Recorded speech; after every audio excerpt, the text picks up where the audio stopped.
Hi everyone, we are back again with another interesting webinar for you all. I'm sure you are loving this series that we are providing you.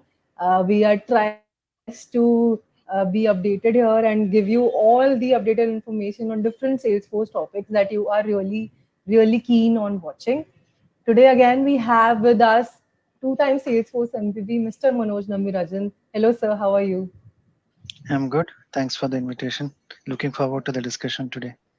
Yes, we are too. And we also have the celebrated business solution managers at AlgoWorks, Mr. Manuj Bajaj. Hello, sir. How are you? I'm doing good, thank you. Thank you, sir. Thank you, sir, for agreeing to do this with us. And today's topic is again Salesforce data security. We were keen on doing this again. We wanted you all to learn everything about data security. And we also had part one of this. I'm sure by now you all must have watched it. If not, this is a small recap from our side. We discussed what is Salesforce data security, how can you protect your data and your organization from different online threats, what is user authentication and access control, what are the overview of access control mechanism and the best practices to implement these. I hope you all have watched the video by now, but if not, you can watch it after this. So over to you, Manoj. Thank you, Dipali, for giving the quick recap of the part one or the series one for the Salesforce security. And again, I'm just going to start with the same thing. What a wonderful day. Again, we synced up together and to discuss on the another session for the platform and application security. Thank you, Manoj, for being with us. And I'm hoping that we can have a fruitful discussion for the other viewers so that they can understand, they can learn, they can also uh, take some benefit from these to uh, perform the best into their organizations, in their roles, and everything. All right. So the first thing which we are going to touch base here today is as platform and application security. As we all know that the platform security is one of the major key player in any of the software, any of the organization where people want to or the organization want to keep the data secure as much they can. So similarly, we are just talking about the Salesforce as a leading customer relationship management platform that places a strong emphasis on ensuring the security of its customer data. The company employs a comprehensive approach to secure the platform. Again, the thing is that again the outer shell which any organization is looking for to keep the data secure for any kind of outside threats, and they just want to keep the data internally secure. All right, so moving on to the next one where we can see what we have here. All right, so now talking about the platform security. Now, in another platform security, we just have uh, we just have some of the approach which we define as holistic approach, the constant monitoring, and the other flexibility, evolving security, and the other items which we have under this umbrella. So we can just touch base on that. Just go back to the previous slide where we can talk about the holistic approach, the ensuring the confidentiality and availability of customer data on Salesforce, Commerce Cloud, or any of the cloud which Salesforce is offering today. Constant monitoring, again, we with the word we can understand that proactively resolving issues to prevent impact on the storefronts. So Manoj, understanding is very Hmm. I mean to say the understanding is clear, but we just want to know from your side what's your understanding or what's your input which we can give it to the other audience or viewers so that they can be also learn around these things, how we can manage the application Yeah, security. indeed. So application security, because it's very close to data and how the application gets managed end to end, right? As we understand, lot of Salesforce customers, you'd have a lot of customizations, and there would be a cycle of deployment that we would entertain to. But internally, we also have to take steps like how we ensure the application is secured. So we all understand Salesforce as such. They have multiple data centers. Our data is hosted in their data centers across the globe, and there are a lot of redundant network capabilities, so that there is a backup network contingency plan that Salesforce has. That's all in place. I mean, we trust on Salesforce, and it's part of their multi-tenancy architecture, so to speak. But internally, as a customer, what all steps we can do? So time and again, sometimes Salesforce do alert, like, to take one such example will be uh, transaction layer security policy, like the TLS. Mm-hmm. Earlier, I think couple of years back, TLS 1.0 was something that most of the customers were on, which kind of secures the data transaction across applications and how you send emails, etc. But eventually, Salesforce also took a note and evolved in advertising to the customers, like you have to increase your TLS from 1.0 to 1.1 or higher, or maybe 1.2 also, which is, I think, is the standard as of today.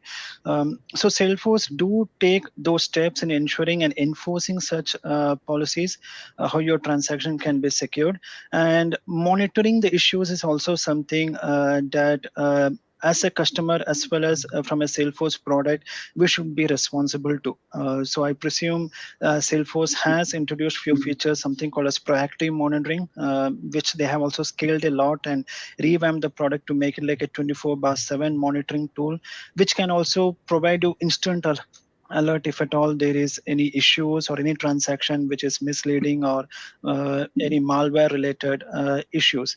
So Salesforce is also enhancing a lot on the security front, and as well as from our customer, let's also take that responsibility to ensure we also make use of those features that Salesforce is introducing. Or if there is an alternative tool that we have, let's take that conscious step to ensure our data is secured and it's also satisfactory for the customers. Okay, all right. I think that is good from that. Well, the proactive monitoring being done by Salesforce to cure our data from the outside threats. Now, Yeah. let's talk about some other information which is also being associated to the same, which is flexibility and evolving security. As we also understand the flexibility, the customer can align with the internal security the processes while leveraging our services. Or and the when we're talking about the evolving security, the ongoing effort to address the potential threats to customer and the company. So I just want to understand for the process, like when we are talking about the flexibility gives me the understanding that we can introduce the multiple third-party systems to make it more secure, something like this, or is it my understanding correct, or do we need to give some more information to the viewers? Yeah, so one flexibility, as I understand, yeah, we can incorporate third-party tools to ensure internal security is set. There can be some products in App Exchange also that you can make use of. But internally within Salesforce, when you are in a certain edition of Salesforce and all, I presume Salesforce also gives you some easy ability of running some scans, like health check scans. Hmm. You can also set up what type of uh, cross-site scripting policy you want to define from an org standpoint. So those internal security process settings, which more from an admin standpoint, you can actually define. And this also plays a role in the overall health check also. These are like on-demand scans that you can easily run. You don't have to rely on any third-party engines or anything like that. Just within Salesforce, this can be on-demand scans.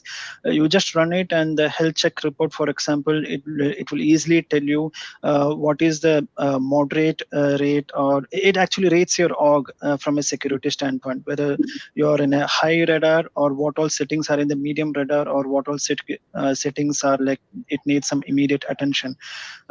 So that's what health check is what I like from a future standpoint, Hmm. so that in a way correlates to the kind of flexibility the customers can make use of.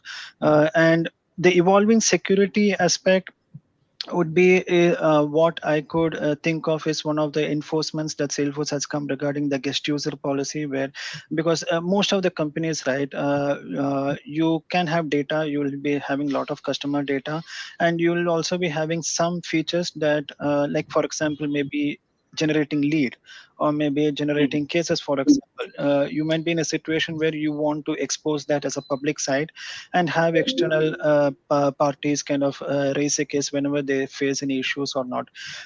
And normally the solution that I have seen that people or most of the customers deploy is build a public site. So build a public site, open it to most of the end users, they will raise a case and all, and that's where the guest user piece comes into picture.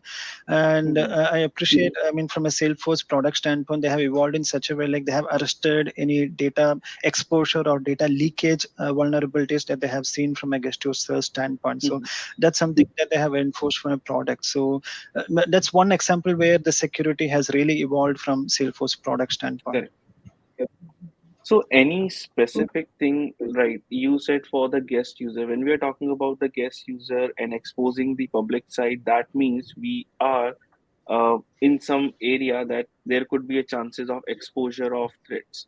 But yes, the Salesforce having that kind of a security, and is there any kind of input we can keep it in our mind while doing this kind of activity, and that should be the one kind of feature or the process we just have to follow into the Salesforce so that we can cure this thing by exposing the public site and giving the access to the guest users so that the threat will very it should be no to threat in fact. So is there any kind of a setting, Exactly. is there any kind of a things to be considered while developing or So configuring this activity? yeah, so for, specific to the guest user, what I have seen is that there is a critical update, which I presume it's kind of global for all the customers. But I think the message from that update is give minimum access for guest user.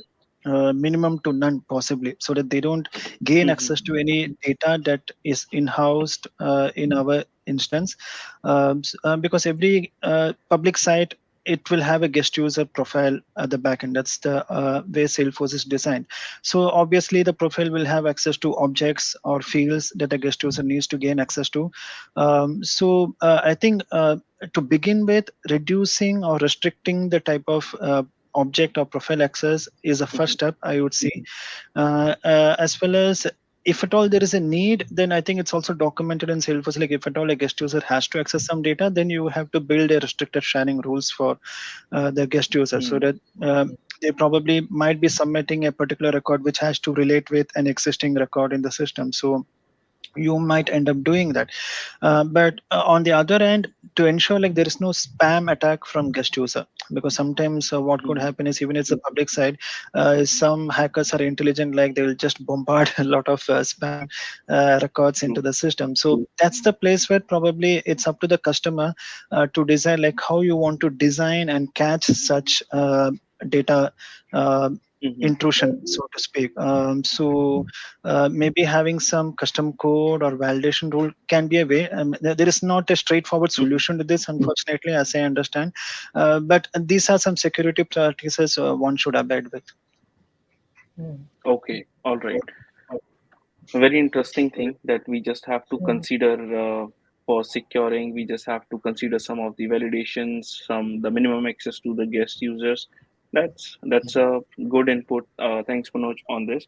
Now let's Yeah. proceeding towards the next thing, which is the application security overview, where we are just going to touch base some of the responsibilities the security engineer can perform while performing any kind of integrations activities or exposing the sites and any other like exposure to the threat part, the security threat. So in that area, like think like attackers to anticipate misuse, the ensure user input is sanitized and processed safely, work with developers and business units, the secure applications throughout the software development lifecycle, build secure into the development processes. There is something more like, in fact, this is not all, but yes, with your guidance, Manoj, we can majorly understand all those areas of the application security where we can consider more so that we will just cure ourselves from any of the threats. Yeah, indeed. So I would see this topic like probably three steps, maybe from a developer standpoint, right?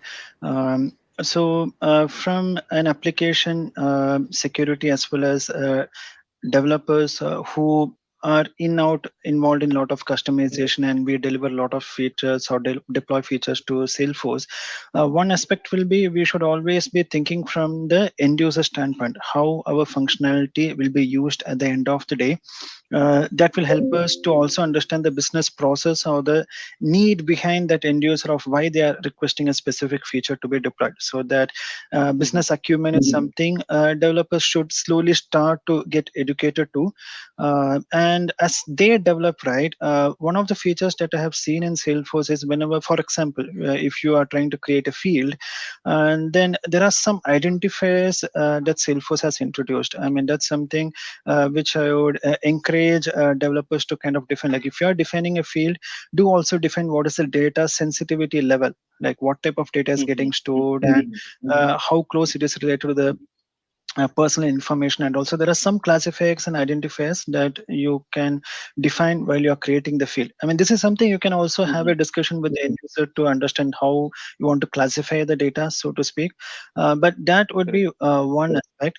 And immediately as you develop your code, and assuming you are in an org where you have a lot of triggers and codes that is being deployed, then leveraging code quality checks tools like checkmarks or SonarCube are some of the tools which are very well known in the market. So using those tools can really help you to scan the code, and they can also highlight like which types of code are not written perfectly, or this which code pieces could probably be prone to external attacks and all.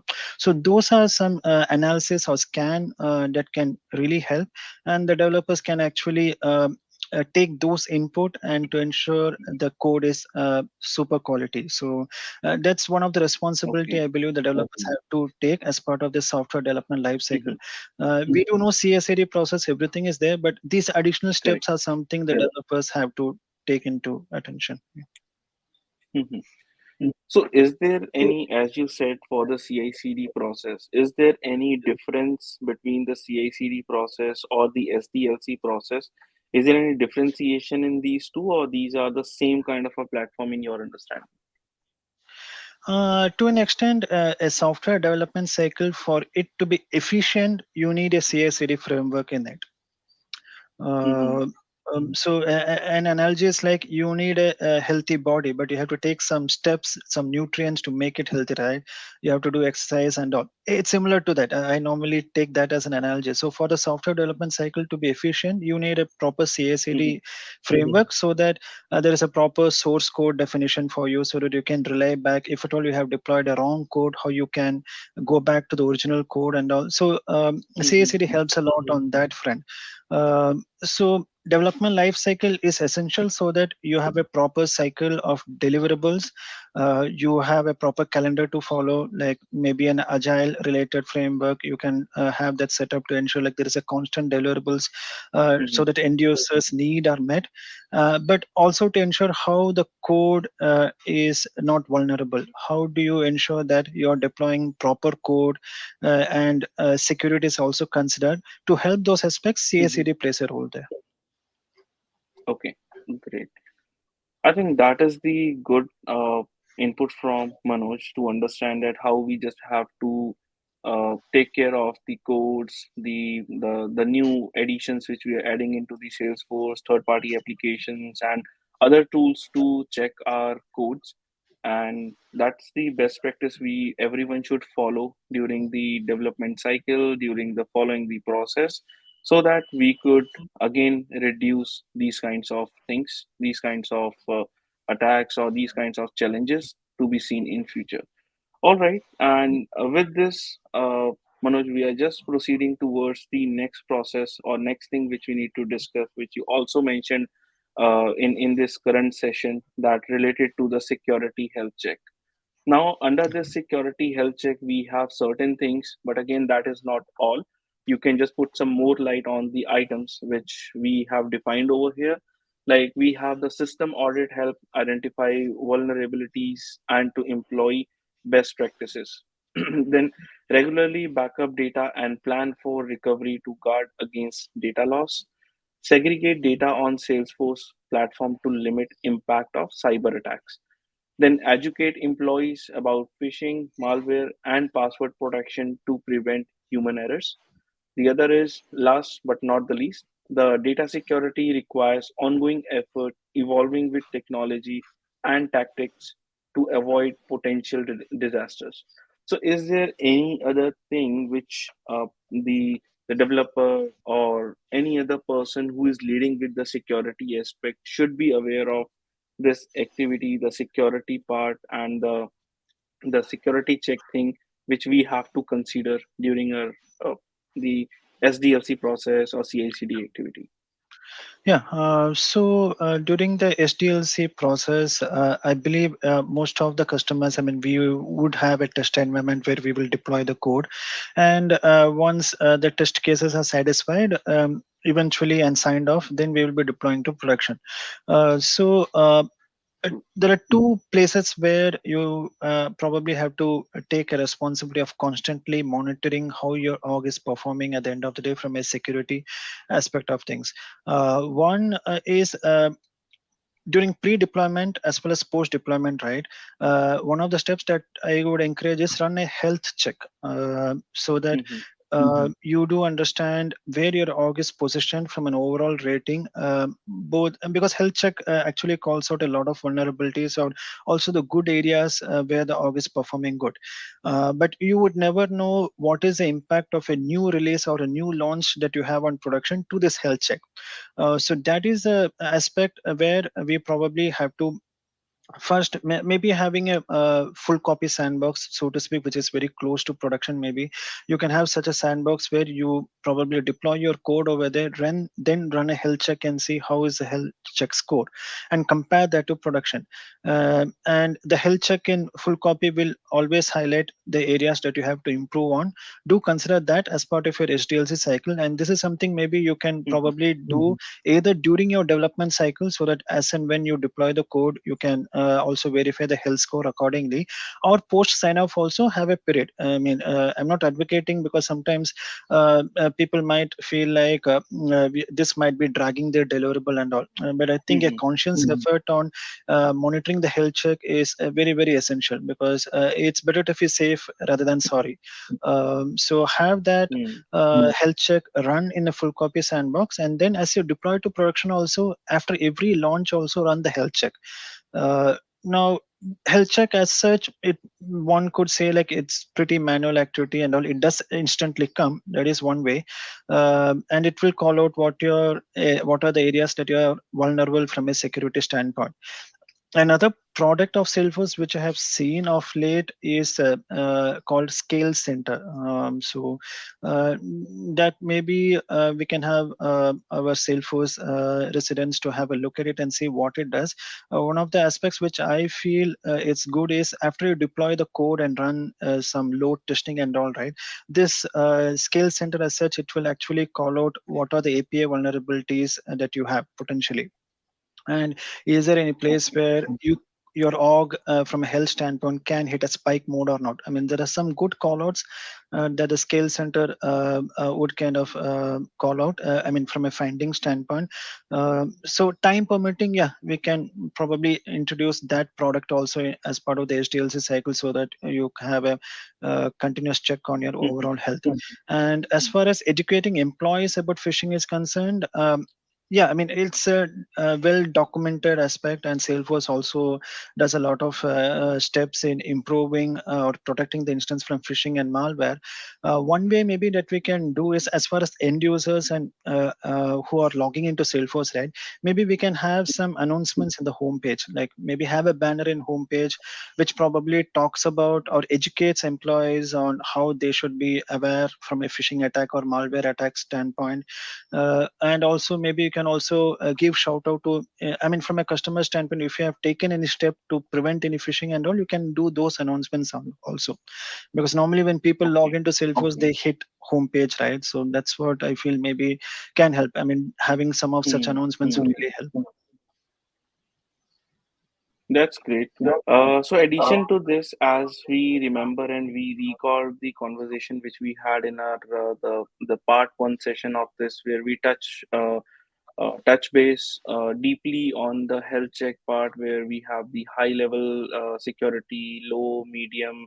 So these we have also touched base there, and we had a discussion on that session where we have discussed about what kind of things are coming under the high, low, medium. Could be around the certifications part, could be around the password policy around, could be around the other things like field security and other things. So Salesforce is giving that kind of a health percentage, that where is your org is standing right now. It is in the poor condition, that means there are some security things to be changed. And if it is in the good, like 67%, 80%, 90%, so something like which is give you, I think beyond 90 it will call you as the excellent. That you means you are like not under the security threat parameter. But if you are below the 60 percentages, that means you just have to work on your securities to make it more secure, in terms of by changing some of the policies basis on the suggestion giving on the health check screen in the Salesforce. Am I correct, Manoj? I think this is the same thing which Yeah, we discussed. indeed. Yeah. Yes, Correct. indeed. Yeah. All right. Fine. So with this, I think we are proceeding towards the next item, which is the compliance and governance, which is again the one of the important backbone of any of the software. So when we are talking about this, we have the five essential document that we can aid in the achieving compliance, governance, and security, which is the data dictionary document. We can consider around the objects and the fields. The combined permission reports shows security permissions for user based on profiles and permission sets. Then we have the record level security, that report manage sharing rules and provide detailed access information of records. And then we just have some of the metadata difference reports and the activity timeline report. So, is there anything which we can consider from these five essential documents? I know this is for now, it could be five, it could be increasing rigorously in terms of when Yeah. Salesforce is enhancing their boundaries, and we can think of. Or do you have any other thought on these reports, or anything which we can consider or expose to the Mm, audience or viewers, so that they can also follow that best indeed. practices? Yeah. So, data dictionary, that is a good aspect. Hmm. I don't know whether in the market we have a go-to data dictionary solution in place. Um, Hmm. but documenting what we have deployed, what is the purpose of a certain object or field, is very, very essential. Otherwise, we will look track of history. Why certain feature came would be a good question, because as we Hmm. evolve, as the market evolve, and as the business process evolves also, there can be situation whereby some of the objects or feature that you have deployed may become redundant or stale, less adaptive or more adaptive. And people might question, I mean, end users might question, like, why am I seeing such a component here? So for you to fall Hmm. back on that, or to answer such question, data dictionary documentation is very, very critical. I mean, that's, I believe, probably from a development standpoint, or maybe from a program management standpoint, it's one of the critical steps, so that having a repository of such documentations will really, really help, so that you do understand Hmm. how you have scaled up and how your org has also evolved from time to time. And with regards to permissions and profile report, it's very, very essential. Like, we do run that. uh, I believe Salesforce has introduced, especially for permission set, there is something called as user and permission access assistant kind of a facility, where you can run a report on permission set assignments to certain users. So looking at those reports will also help you understand who really has what permission set. Have anybody given an additional permission set to a user, which might not help, or has given access over permission compared to what they really need to do. Periodically monitoring those report will will really help from understanding how the permission set assignment to certain user audience or personas are defined. And also another thing which I would recommend is revisiting the sharing rules.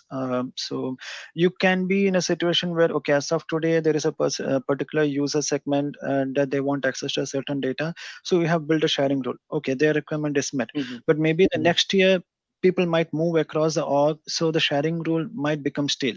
It may not be required at all. But unnecessarily, there is a rule that still fires and exposes data visibility. So revisiting the sharing rule is something that is very essential, especially in situations where you probably have a territory management or a role hierarchy driven model. Then as the roles kind of reparent or the territories reparent, revisiting the sharing rules is key. I doubt whether we have a tool that can analyze the effectiveness of sharing rule, and that I don't see does exist. But yeah, as an Mm-hmm. admin or as an architect, yeah, do revisit the sharing rule so that you know the effectiveness of that. And Okay. then from metadata comparisons and all, yeah, that's where CSCD comes into picture. You can probably Mm-hmm. make use of GitLab and all, where versions of metadata will be there that can help you to compare the metadata, also call out conflicts of code, etc. So periodic check on metadata differences is very, very essential as far as audit and compliance is concerned. There is also a product from Salesforce called, they brand it like Salesforce Shield, which is a Mm-hmm. trial of product. You have event monitoring in it. There is a field audit trial on top of that, as well as transaction Right. security policy check on. So if as a customer you can afford to use that product, I would encourage, because transaction security policy means you can define your policy, which can raise you immediate alert if at all anybody is doing any anomaly activities and all. And Mm-hmm. audit trail help you to track audits of changes that has happened to the data, and that's a good thing. And event monitoring is more from a transaction standpoint. So every event that happens from an org, be it in a record creation or via API, Mm-hmm. event monitoring does call out those changes. But if you cannot afford to have that product, then maybe a couple of features in-house of Salesforce could be like field history tracking. So whatever critical Mm-hmm. fields you have, Mm-hmm. just mark it so that you know who did what update at what point is something that you can track from a reporting standpoint. And another extension to that can be is analytics snapshot. So that Mm-hmm. is like it takes a snapshot of your data on a periodic Correct. time. There are some limitations to it, but it's like a fallback plan in case anybody cannot afford for a Salesforce sheet. Then maybe these Mm-hmm. two other Mm-hmm. products that are to your revenue. Uh, yeah, with that, yeah, I mean, having a periodic check of metadata, having a periodic check of how your profiles and sharing rules and overall security is from a security health check standpoint, as well as maybe a Salesforce Shield, if you can afford, then that's something I would encourage. All right. That's great. There is one use case related to the profiles and the permission set. As we got to know from different sources that there is a sunset of profile, and on the profile level we have just to enhance the permission sets by creating permission groups and everything. So with this, I think just want to know this news is correct, or is this something what we just have to trust on? Profile as such, there is an announcement from Salesforce, like maybe 2 or 3 years down the lane. Permission set would be their focus, and profile probably Correct. uh, will just act as a skeleton. That's it. You Hmm. won't be Hmm. able to add anything at the profile True. level, but more of introducing permission set. There are advantages to it, but I think we have to see how that transition is happening from Salesforce. I Hmm. presume similar to how the process builder to flow announcement came and an assistant Hmm. got Hmm. deployed or introduced by Salesforce to help you to do that transition. I think a similar assistant is what I would expect from Salesforce to help you transition out of from profile to permission set. There are Hmm. advantages to permission set because you can group some permissions based on your business True. need or from a business persona standpoint. That's something you may not be able to do from a profile. You might end up creating Hmm. multiple profiles, because in case if there is a user that is doing dual roles, like you could be playing a sales as well as marketing also, maybe operations also. Then rather than creating True. dual logins, so to speak, or multiple profiles to cater for that, permission set does help you that.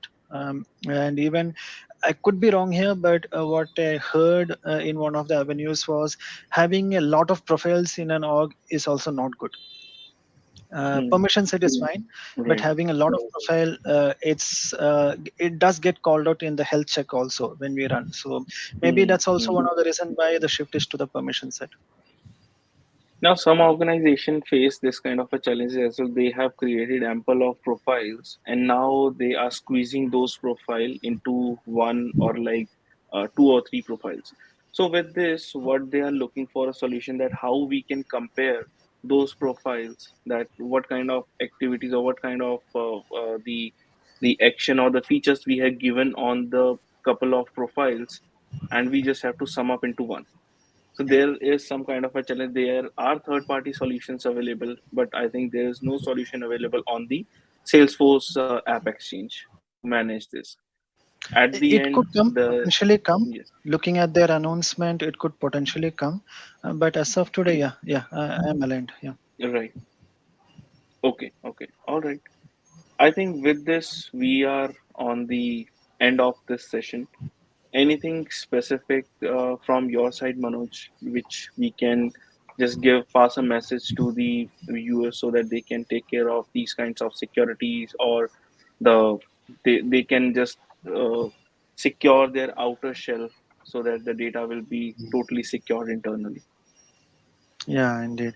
So security is like a big topic, right? So we ended up splitting sessions to two sessions so that it's like a True. spectrum. It's a huge thing. So I think in a gist, data dictionary was something that we did highlight earlier. So have that as a practice is what I would encourage, and having periodic org health check, or maybe if you can afford, then you can make use of skill center or security center products of Mhm. Salesforce also to automate such, and you can also build alert on top of such products to give you instant real-time alert on any functionalities, and also have your code quality check also done, maybe using tools like check marks or sonar cube and all that can help you to validate the quality of your code you have.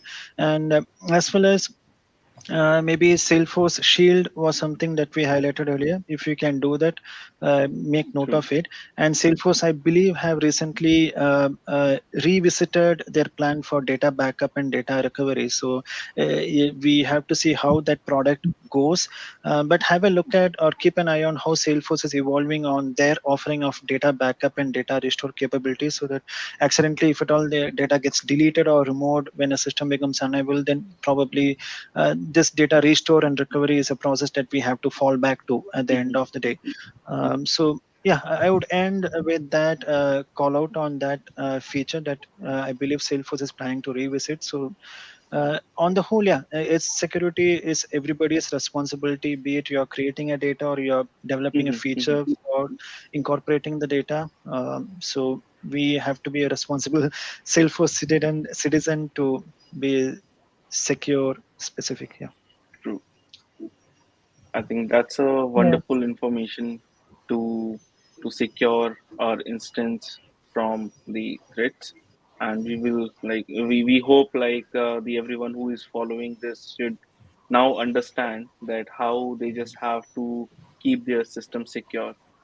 I think that is surely, it uh, from our side. surely, surely. Yeah, thanks everyone for joining in, and thank you, Manoj and Manoj, for doing this for us. Surely, Salesforce Thank is a you. robust platform, and they are moving in the right direction when it comes to Salesforce data security. And if you follow all of these hygiene checks, we are sure that you also would be secure from all these online threats and attacks. So we hope that you follow all of these measures that we have discussed in these two sessions, and this was an insightful session for you all. Thank you all of you for joining. Thank you. Have a good day.